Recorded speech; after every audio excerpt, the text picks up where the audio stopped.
ఇక Radisson hotel drugs కేసుకు సంబంధించి హైకోర్టులో సినీ డైరెక్టర్ క్రిష్ ముందస్తు బెయిల్పై విచారణ జరిగింది. ఈ డ్రగ్స్ పార్టీతో తనకి ఎలాంటి సంబంధం లేదు అంటున్నారు క్రిష్. వివేకానంద్ ఇచ్చిన స్టేట్మెంట్ తో తనను నిందితుడిగా చేర్చారని కోర్టులో వాదనలు వినిపించారు క్రిష్. తాను డ్రగ్స్ తీసుకున్నాను అనడానికి ఎలాంటి ఆధారాలు లేవు అంటున్నారు. కావాలనే తనను ఈ కేసులో ఇరికించారని క్రిష్ ఆరోపిస్తున్నారు. దీంతో డ్రగ్స్ కేసు వివరాలు సమర్పించాలని పోలీసుల్ని కోర్టు ఆదేశించింది. తదుపరి విచారణను సోమవారానికి వాయిదా వేసింది కోర్టు.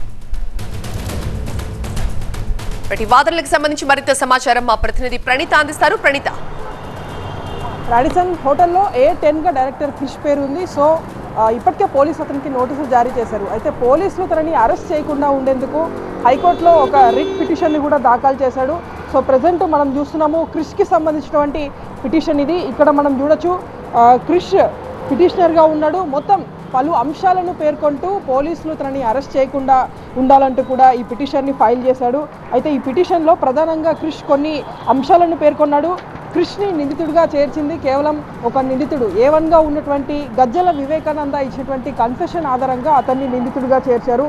అయితే అతడి కన్ఫెషన్ని బేస్ చేసుకొని ఎట్లా తనని అక్యూజ్డ్గా చేరుస్తారంటూ కూడా క్రిష్ ప్రశ్నిస్తూ మొత్తం ఈ పిటిషన్ అంతా కూడా ఫైల్ చేశాడు. సో ప్రజెంట్ ఇక్కడ మనం చూడొచ్చు కేవలం అతనికి సంబంధించినటువంటి రిమాండ్ ఏదైతే A1గా ఉన్నటువంటి వివేకానందను పోలీసులు అరెస్ట్ చేసినప్పటికీ అతని రిమాండ్ సమయంలో అక్కడ ఉన్నటువంటి మెజిస్ట్రేట్ సైతం అతని రిమాండ్ని రిజెక్ట్ చేసింది. అంటే కేవలం అక్కడ లభించినటువంటి ఎంటీ డ్రగ్ ప్యాకెట్స్ని మాత్రమే పోలీసులు సీజ్ చేశారు. ఎక్కడ కూడా అందులో డ్రగ్ సబ్స్టాన్స్ లేదు కాబట్టి ఆ రిమాండ్ని రిజెక్ట్ చేసింది. A1 రిమాండ్నే రిజెక్ట్ చేసినప్పుడు అతడిచ్చినటువంటి కన్ఫెషన్ని బేస్ చేసుకొని ఎట్లా తనని అక్యూజ్డ్గా చేరుస్తారంటూ కూడా క్రిష్ ఈ పిటిషన్ని ఫైల్ చేశారు. ఎక్కడ కూడా తనకి ఈ డ్రగ్స్ పార్టీతో సంబంధం లేదు, కేవలం ఒక అక్యూజ్ ఇచ్చినటువంటి కన్ఫెషన్ని బేస్ చేసుకొని ఎట్లా అతన్ని అక్యూజ్డ్గా చేరుస్తారంటూ కూడా క్రిష్ ప్రశ్నిస్తూ మొత్తం పిటిషన్ని ఫైల్ చేశాడు. దీనికి సంబంధించినటువంటి విచారణ ఈరోజు హైకోర్టులో జరిగింది. అయితే మొత్తం కేసుకి సంబంధించినటువంటి డీటెయిల్స్ అన్నింటినీ కూడా ప్రొడ్యూస్ చేయాల్సిందిగా కోరుతూ తదుపరి విచారణను సోమవారానికి వాయిదా వేసింది. అయితే ఆల్రెడీ క్రిష్ ఇంకా అబ్స్కాండింగ్లో ఉన్నట్టు గత 2 days క్రితం ఇచ్చినటువంటి రిమాండ్ రిపోర్ట్లో గచ్చిబౌలి పోలీసులు కోర్టుకు చెప్పారు. సో ప్రెజెంట్ క్రిష్ కోసం ఒకవైపు పోలీసులు గాలిసినటువంటి తరుణంలోనే క్రిష్ అనూహ్యంగా హైకోర్టులో ఈ పిటిషన్ ఫైల్ చేశాడు. సోమవారం దీనికి సంబంధించిన జడ్జిమెంట్ రాబోతుంది. సెకండ్ న్యూస్ చూస్తే డ్రగ్ కంట్రోల్ అధికారులు తెలంగాణలో తీగలాగితే ఉత్తరప్రదేశ్ లో నకిలీ మందుల ముఠా జాడలు బయటపడ్డాయి. దీంతో ఉత్తరప్రదేశ్ లో తెలంగాణ డ్రగ్ కంట్రోల్ అధికారులు దాడులు చేశారు. ఆపరేషన్ జై పేరుతో డ్రగ్స్ తయారీ కేంద్రాలపై దాడులు నిర్వహించారు. గత నెల 27న మలక్పేటలోని ఓ కంపెనీపై డ్రగ్ కంట్రోల్ అధికారులు దాడులు చేయగా అక్కడ లభించిన ఆధారాలతో ఉత్తరప్రదేశ్ కి వెళ్లారు. అక్కడ కోట్వాడ్లోని డ్రగ్ తయారీ కేంద్రంపై దాడులు చేసి 2 అరెస్ట్ చేశారు. ఈ ముఠా తెలంగాణతో పాటు పలు రాష్ట్రాలకు నెక్టర్ హర్బ్స్ ను సరఫరా చేస్తున్నారు. ఇదే అంశానికి సంబంధించి మరింత సమాచారాన్ని మా ప్రతినిధి రంజిత్ అందిస్తారు. రంజిత్, డ్రగ్ కంట్రోల్ అధికారులు ఏం చెప్తున్నారు? తెలంగాణనే కాకుండా ఇతర రాష్ట్రాలకు కూడా వీరు సరఫరా చేస్తున్నట్టు తెలుస్తుంది. పూర్తి అప్డేట్స్ ఏంటి? అంటే 3 రోజుల క్రితం మలక్పేటలో ఉన్నటువంటి ఓ ఫార్మా కంపెనీలో డ్రగ్ కంట్రోల్ అధికారులు దాడులు నిర్వహిస్తే పెద్ద మొత్తంలో అక్కడ నెక్టార్ హెర్బ్స్కి సంబంధించిన టాబ్లెట్లు బయటపడ్డాయి. సో ఇవన్నీ కూడా యూపీలోని కొట్టు ద్వారా నుండి కూడా ఈ డ్రగ్స్ సరఫరా అవుతున్నట్టుగా కూడా గుర్తించారు. సో అక్కడి నుండి పెద్ద ఎత్తున వివిధ రాష్ట్రాలకు ఈ డ్రగ్ సరఫరా అవుతుంది. ఈ డ్రగ్ ద్వారా కూడా దీనికి సంబంధించి అనేక రకాలుగా ఆరోగ్య సమస్యలు తలెత్తుతాయి, హార్ట్ బీట్ కావచ్చు, ఇంకా ఇతర రకాల సమస్యలు కూడా తలెత్తుతాయి. కాబట్టి డ్రగ్ కంట్రోల్ అధికారులు అక్కడ కోట్వార్లో ఉన్నటువంటి ఈ నెక్టార్ హెర్బ్స్కి సంబంధించిన కంపెనీపై కూడా దాడులు నిర్వహించారు. సో తెలంగాణలో ఎప్పుడైనా డ్రగ్ కంట్రోల్ అధికారులు కేవలం రాష్ట్ర పరిధిలో మాత్రమే దాడులు నిర్వహించారు. కానీ మొదటిసారిగా ఆపరేషన్ జై పేరుతో యూపీ వెళ్ళి అక్కడ పోలీసుల సహకారంతో కూడా అక్కడ ఫార్మా కంపెనీపై దాడులు నిర్వహించారు. దాదాపు 2 కోట్ల విలువ చేసేటువంటి ఈ డ్రగ్స్ని కూడా పోలీసులు స్వాధీనం చేసుకున్నారు. సో ఇక్కడ పెద్ద ఎత్తున కూడా ఈ మలక్పేటలో ఉన్నటువంటి కొన్ని ఫార్మా కంపెనీల్లో ఈ డ్రగ్ సంబంధించిన వాడకం పెరుగుతున్నటువంటి క్రమంలోనే డ్రగ్ కంట్రోల్ అధికారులు ఈ మొత్తం అక్కడ ఉన్నటువంటి దాదాపు 5-6 ఫార్మా కంపెనీలపై కూడా దాడులు చేస్తాయి. ఇక్కడ పెద్ద మొత్తంలో దాన్ని స్వాధీనం చేసుకున్నారు. అయితే గతంలో కూడా నెక్టార్ హెర్బ్స్కి సంబంధించిన ప్రోడక్ట్స్ అన్ని కూడా ఇతర రాష్ట్రాల్లో కూడా పెద్ద ఎత్తున సరఫరా అవుతున్నాయి. ఈ ప్రాణాంతకమైనటువంటి ఈ డ్రగ్ ద్వారా కూడా ఖచ్చితంగా ప్రాణాలకు ముప్పు పొంచి ఉంటుందన్నటువంటి దానిపైన కూడా డ్రగ్ కంట్రోల్ అధికారులు మొదటిసారిగా ఆపరేషన్ జై పేరు పెట్టి దాదాపు 30 మంది సిబ్బంది అక్కడికి వెళ్ళి దాడులు నిర్వహించి ఆ ఫార్మా కంపెనీలో ఉన్నటువంటి యజమాని సచిన్తో పాటు ఆ తర్వాత జరికే అన్నటువంటి 2 వ్యక్తులను అదుపులోకి తీసుకున్నారు. దాదాపు 2 కోట్ల విలువైనటువంటి డ్రగ్స్ని స్వాధీనం చేసుకున్నారు. అయితే ఇప్పటికే చాలా చోట్ల కూడా ఈ నెక్టార్ హెర్బ్స్కి సంబంధించిన ప్రోడక్ట్స్ వెళ్ళాయి కాబట్టి సో ఎక్కడెక్కడ ఏ ఫార్మా కంపెనీలతో ఉన్న వీరు లింక్స్ పెట్టుకొని ఈ మందులు విక్రయించారన్నటువంటి వివరాలు కూడా రాబడుతున్నారు. ఎందుకంటే ఆ ప్రోడక్ట్స్ అన్ని కూడా తిరిగి వెనక్కి తీసుకోవాలి. ఇలాంటి ప్రోడక్ట్స్ వాడడం ద్వారా కూడా ఆరోగ్య సమస్యలు కావచ్చు, ఇంకా హార్ట్ బీట్ లాంటి సమస్యలు తలెత్తుతాయి. కాబట్టి వెంటనే ఎక్కడైతే విక్రయాలు జరిపారో వాటన్నిటిని గుర్తించి వాటిని కూడా తమ స్వాధీనం చేసుకుంటామన్నటువంటి విషయం చెప్తున్నారు. అయితే తెలంగాణలో దాదాపు 10 మంది సప్లయర్లు ఉన్నారన్నటువంటి విషయం కూడా ప్రస్తుతం డ్రగ్ కంట్రోల్ అధికారుల దర్యాప్తులో బయటకు వస్తుంది. కాబట్టి ఈ 10 మంది సప్లయర్లు ఇప్పటివరకు ఎన్ని ఫార్మా కంపెనీస్కి వీటన్నిటిని కూడా సరఫరా చేశాడు, ఉన్నటువంటి ప్రోడక్ట్స్ అన్ని కూడా తిరిగి వెనక్కి తీసుకునే దిశగా కూడా ప్రస్తుతం డ్రగ్ కంట్రోల్ అధికారులు ప్రయత్నాలు చేస్తున్నారు. Right, thank you Ranjith. P Gannavaram TDP అభ్యర్థిపై వివాదం ముదురుతోంది. సరిపెల్ల రాజేష్ అభ్యర్థిత్వంపై బ్రాహ్మణ సంఘాలు అభ్యంతరం తెలుపుతున్నాయి. బ్రాహ్మణుల్ని కించపరిచిన రాజేష్కి టికెట్ ఎలా ఇస్తారంటూ ప్రశ్నిస్తున్నారు. రాజేష్కి టికెట్ ఇచ్చినందుకు బాబు క్షమాపణ చెప్పాలంటూ డిమాండ్ చేస్తున్నాయి బ్రాహ్మణ సంఘాలు. విశాఖ టీడీపీ కార్యాలయం ఎదుట బ్రాహ్మణ సంఘాలు పెద్ద ఎత్తున ఆందోళన నిర్వహించాయి. బ్రాహ్మణ అమ్మాయిల్ని పెళ్లి చేసుకుంటే బహుమతిస్తానంటూ రాజేష్ చేసిన వ్యాఖ్యల్ని నిరసిస్తూ ఆందోళనకారులు నినాదాలు చేశారు. టీడీపీ ఆఫీసులోకి వెళ్లే మార్గాన్ని మూసేసి ఆందోళనకు దిగారు. పి గన్నవరం నుంచి రాజేష్ అభ్యర్థిత్వాన్ని రద్దు చేయాలంటూ వాళ్ళు డిమాండ్ చేశారు. మరోవైపు టీడీపీ జనసేన నేతలు కూడా రాజేష్ కు టికెట్ ఇవ్వడంపై ఆగ్రహం వ్యక్తం చేస్తున్నారు. ఇక చంద్రబాబు ఇంటి ముందు హిందూ చైతన్య వేదిక ఆధ్వర్యంలో ధర్నాకు సిద్ధమయ్యాయి బ్రాహ్మణ సంఘాలు. దీంతో రాజేష్ టికెట్ వ్యవహారం చంద్రబాబుకు పెద్ద తలనొప్పిగా మారింది. ఇప్పుడు స్త్రీల గురించి తప్పుగా మాట్లాడడం జరిగింది, వీడియోలు కూడా చేయడం జరిగింది. అదేవిధంగా దేవతా దేవీల గురించి కూడా తప్పుగా మాట్లాడడం జరిగింది. అటువంటి వ్యక్తికి తెలుగుదేశం పార్టీ తరఫున పి గన్నవరంలో టికెట్ ఇవ్వడం చాలా హాస్యాస్పదం. అటువంటి విషయాన్ని చంద్రబాబు నాయుడు గారు పరిగణలో తీసుకుని తప్పనిసరిగా ఆ యొక్క సీట్ని రద్దు చేయాలి. చీఫ్ రిపోర్టర్ ఎంపీ రావు మరింత సమాచారం అందిస్తారు లైవ్లో. ఎంపీ రావు, ఎలా చూస్తోంది ఈ వ్యవహారాన్ని టీడీపీ?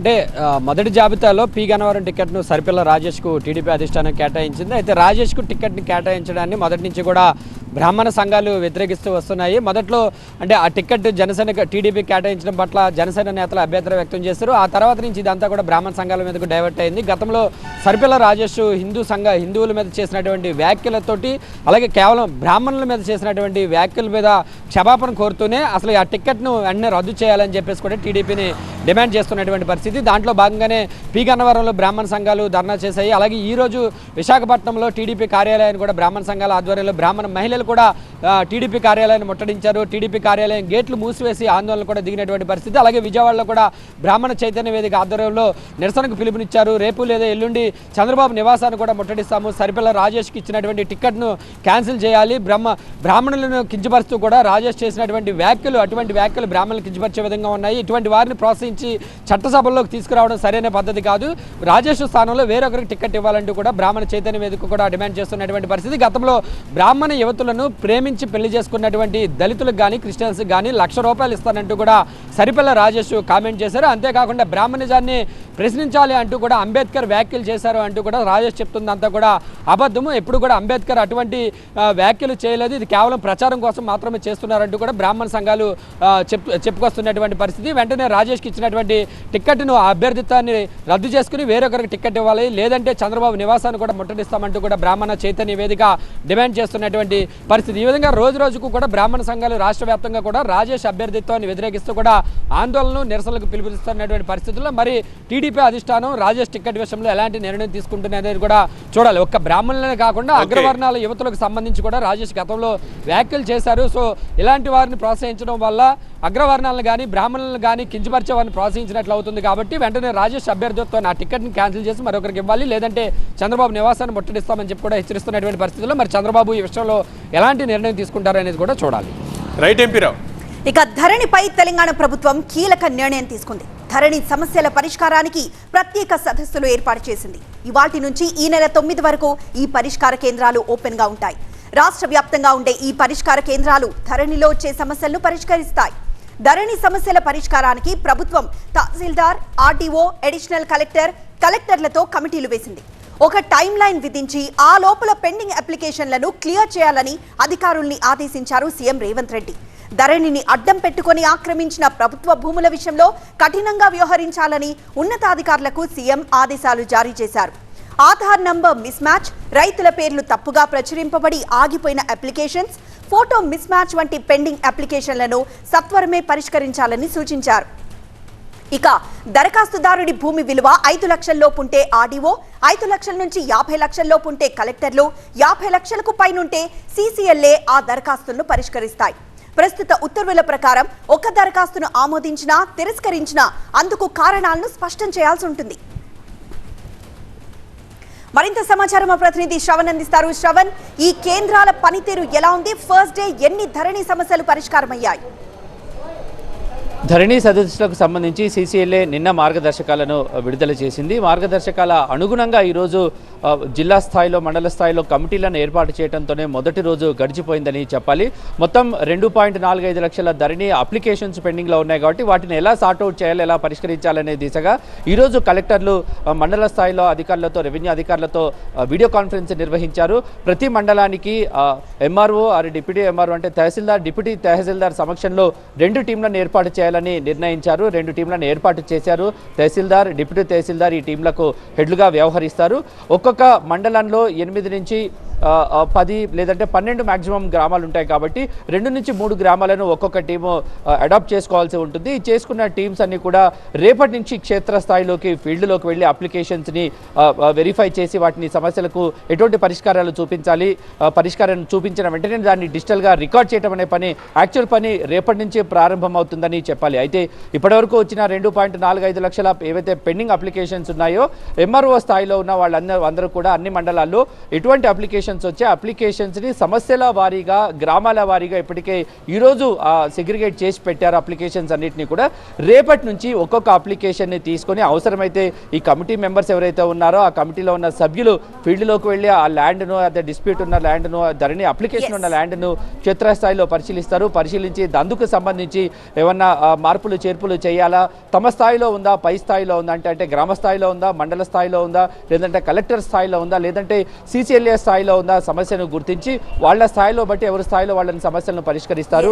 అయితే ఈ అధికారాన్ని వికేంద్రీకరించారు. ఇప్పటివరకు ధరణి పోర్టల్ని యాక్సెస్ చేసే అధికారం కేవలం కలెక్టర్లకు మాత్రమే ఉంది. కాబట్టి ఇప్పుడు 9వ తారీఖు వరకు మాత్రము ఇటు ఎంఆర్ఓ స్థాయిలో ఉన్న మండల ఆఫీసులలో కమిటీలను ఏర్పాటు చేశారు కాబట్టి వాళ్ళకు కూడా యాక్సెస్ని ఇచ్చారు. ఇటు ఆర్ఐలో అయిండొచ్చు, ఎంఆర్ఓలో అయిండొచ్చు, డిప్యూటీ తహసీల్దార్లో అయిండొచ్చు, వీళ్ళందరికీ కూడా యాక్సెస్ ఉంటుంది కాబట్టి వాళ్ళు వెంటనే సమస్యను పరిష్కరించాలి. వాళ్ళ పరిధి దాటిన సమస్య ఏదైనా ఉంటే పై అధికారులకు ఎస్కలేట్ చేయాల్సి ఉంటుంది.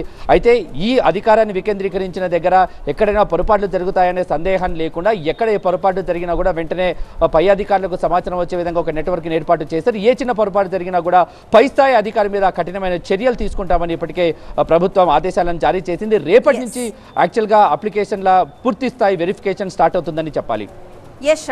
ఇక హైదరాబాద్ వేదికగా సెలబ్రిటీ క్రికెట్ లీగ్ 2024 సందడి చేస్తోంది. ఇవాల్టి నుంచి 3 రోజుల పాటు ఉప్పల్లోని రాజీవ్ గాంధీ ఇంటర్నేషనల్ స్టేడియంలో సీసీఎల్ఏ మ్యాచ్లు జరుగుతున్నాయి. ఇవాళ చెన్నై రైనోస్ వర్సెస్ భోజ్పురి దబాంగ్స్ మొదటి మ్యాచ్ కు తెరలేచింది. తమ సెకండ్ మ్యాచ్ గెలిచేందుకు భోజ్పురి దబాంగ్ టీం ఉప్పల్ గ్రౌండ్ లో ప్రాక్టీస్ చేస్తోంది. ఈసారి ఎలాగైనా సీసీఎల్ ట్రోఫీ గెలుస్తామని ధీమా వ్యక్తం చేసింది భోజ్పురి టీం. ప్రాక్టీస్ లో భాగంగా హైదరాబాద్ తో తమకున్న బాండింగ్ ని గుర్తు చేసుకున్నారు.